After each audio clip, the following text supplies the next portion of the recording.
Hello everyone, this is Ruari Williamson of the Everything Geek podcast, and today taking a look at another piece of Star Wars Episode 7, The Force Awakens merchandise, and carrying on from last time where we've reviewed the Elite Speeder Bike and Special Edition Stormtrooper figure vehicle pack. We're taking a look at another of the Force Awakens figure vehicle packs, and this time the Assault Walker and Stormtrooper Sergeant.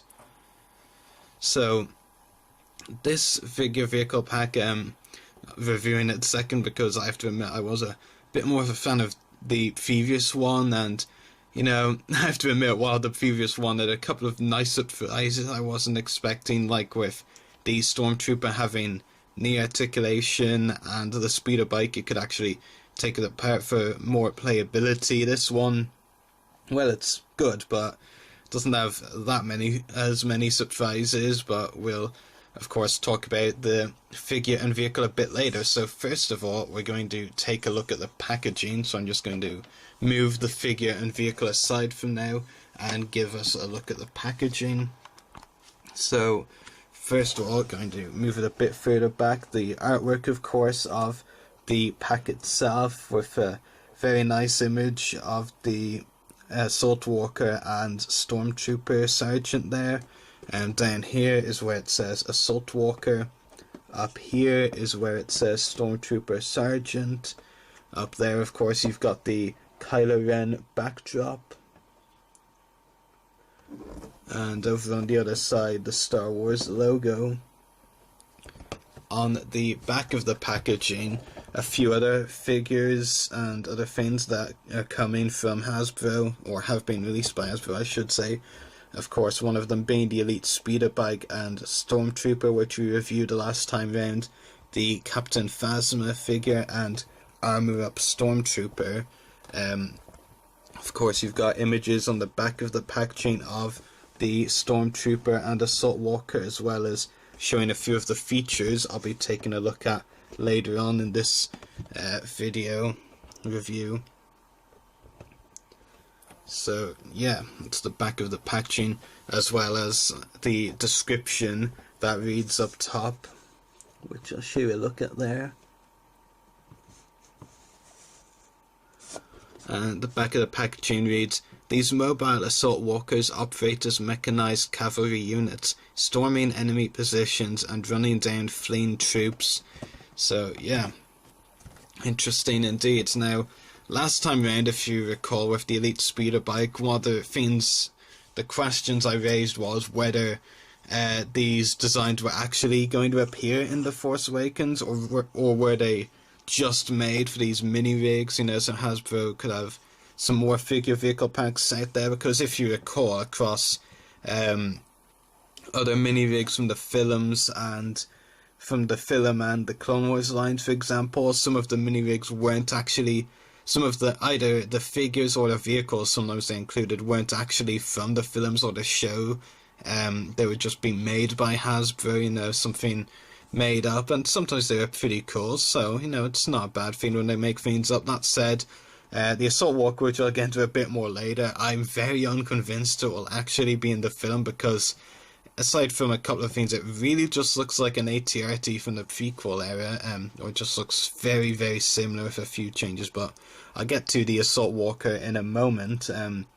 First of all, of course, I'll take a look at the figure, which is the Stormtrooper Sergeant, and I'll do a close-up for you to get a better look at the figure. Of course, helmet-wise is actually not that much different from the regular Stormtrooper figure from The Force Awakens, which I'll be actually reviewing that later than this, but design-wise they are very similar.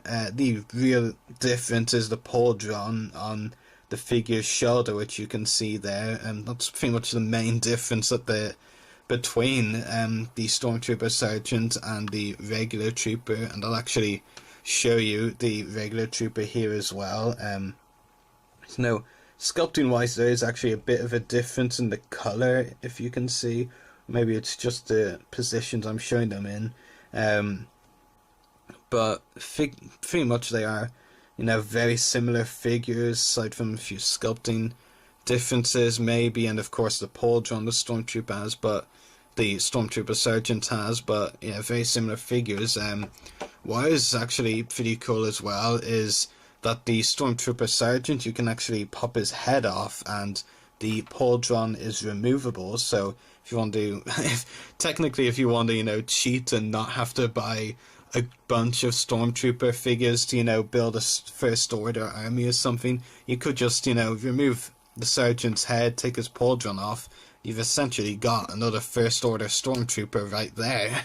Another generic one. See, now would you notice any difference between these two? I mean, I don't think I would, not that much anyway. But yeah, it's definitely nice, touch that the Pauldron is removable, and of course you can put it back on whenever you please. Design-wise, the figure comes with one of the new First Order blasters, which does look very nice blend of black and white colours. So, yeah, and other, various details on the figure, the pouches and holsters, which I've already mentioned quite a few times for the fact that they make some of the figure's legs stiff, which is a problem I will be cleaning up on this figure too. The back of the figure, not really much to see there. Yeah, so basically the main difference, or in some people's opinions, probably only difference from the regular Stormtrooper for First Order Stormtrooper figure is the Pauldron. That signifies that he's a sergeant. In fact, it kind of looks like the Pauldron is just a plain black colour. You'd think to signify, like, they would have, like, different colours for different ranks, or maybe they do, and the black is genuinely just for sergeants. I don't know. The figure's nice. Nothing really amazing to say. I mean, it's good, I guess, to have another type of Stormtrooper to, boss around the regular types, but, yeah, it's kind of very similar to the regular Stormtrooper, the Force Awakens figure, by the Pauldron. As for the vehicle, on the one hand, I did make the comparison to the AT-RT, and I actually moved the Stormtrooper back and the packaging out of the way because I want to show it further from the camera, so you can actually see most of it. Yeah, and I'll just turn on side for now. I did make the comparison, as I was saying, to the AT-RT, and I'm sure you can see why. There's just a lot of similarities, and I'm one of the people who actually does like the prequels. I do appreciate them for what they were. And in my mind, it's kind of nice that this is reminiscent of a prequel trilogy vehicle. That said, I just feel like it's way too similar. Like, there's a few differences, like, of course, these cannons up top here.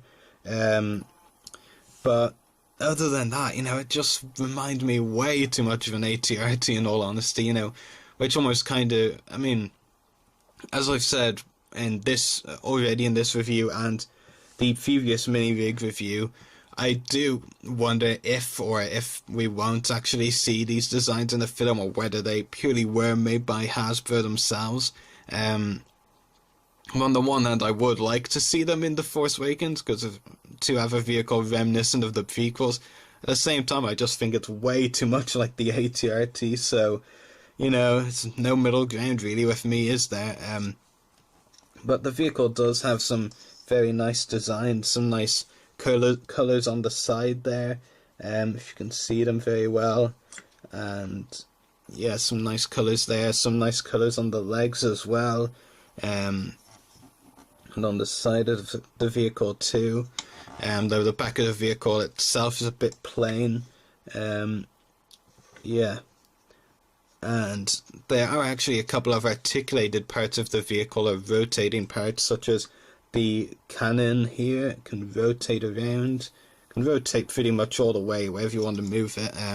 The legs as well rotate, pretty standard if you have seen other AT-RT vehicles, or I say other, this isn't actually an AT-RT, but other similar vehicles, they all have rotating legs and turrets. So yeah, the the thing that the drivers hold on to can rotate as well.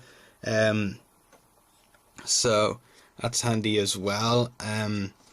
But that said as well, that I do have one other problem with the vehicle, and that is that the Stormtrooper, there's this area here, which I'll show you inside, there's actually no seat for the Stormtrooper. Like, you just pretty much, pop him in there, or just kind of put him in there like this. It's not like previous vehicles where you have like a seat you have to film onto. In fact, I only managed to get one of his legs in because I wasn't looking. So there we go, that's how he fits in. You just pretty much put him in. And because of the lack of articulation on the figure, it's actually pretty difficult to get him to actually grasp the driving part of the vehicle, the articulated driving things I showed you before. It's a nice touch that they made them articulated, but it's not very useful if you can't actually grab them. But yeah, I don't know. I mean, I'm not really too sure what to say, whether to call it a small issue and not they can't actually properly grab the things he needs to actually drive the vehicle, but it's kind of silly, in my mind. But I mean, I point out there are problems with, getting the Stormtrooper to sit down for the speeder bike vehicle, and there's also problems as far as, getting the Stormtrooper to hold the handlebars so he would actually be able to drive the vehicle.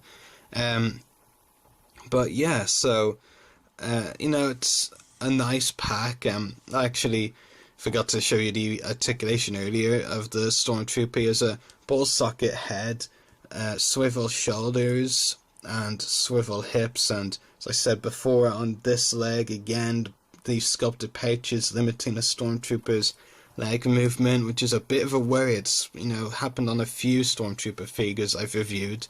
On one of them I'm reviewing, it's actually not a problem at all, but for some of them it is, which is very strange. So yeah, as far as the pack itself, the Stormtrooper Sergeant, it's a nice figure. It's nice, as I said earlier, to have one figure that can, boss around all the generic Stormtroopers. I'm sure, collectors and army builders are going to buy. But if you think about it, it's really not that much to write home about. I mean, I even showed you earlier, if you take the pauldron off, which you can do, it's, like another generic Stormtrooper. But then again, that could actually be good if you want to cheat your way out of, buying one more Stormtrooper figure. You can just take this pauldron off and claim you've now got two generic ones. And the vehicle, yeah, as I said before, way too reminiscent of the AT-RT from the prequels. I mean, I love things that are reminiscent, as long as it's not too obvious. And as much as I do appreciate the prequels, I just feel like it's a bit too much like the AT-RT, which is why I don't think this is an actual design from the films. But I could be wrong, to be honest, so I'm not going to pretend that I'm definitely right in saying it won't be in the film or anything of the sort. But yeah, it's a decent figure and vehicle pack. I'd probably give it an 8 out of 10 rating. But really, it's good, but it's not amazing. But it's, a nice figure vehicle pack to have in the collection. But if you were going to choose this or the speeder bike and Stormtrooper, even if I did have a couple of problems with the speeder bike and Stormtrooper set, and I'd probably give it an 8 out of 10 rating too,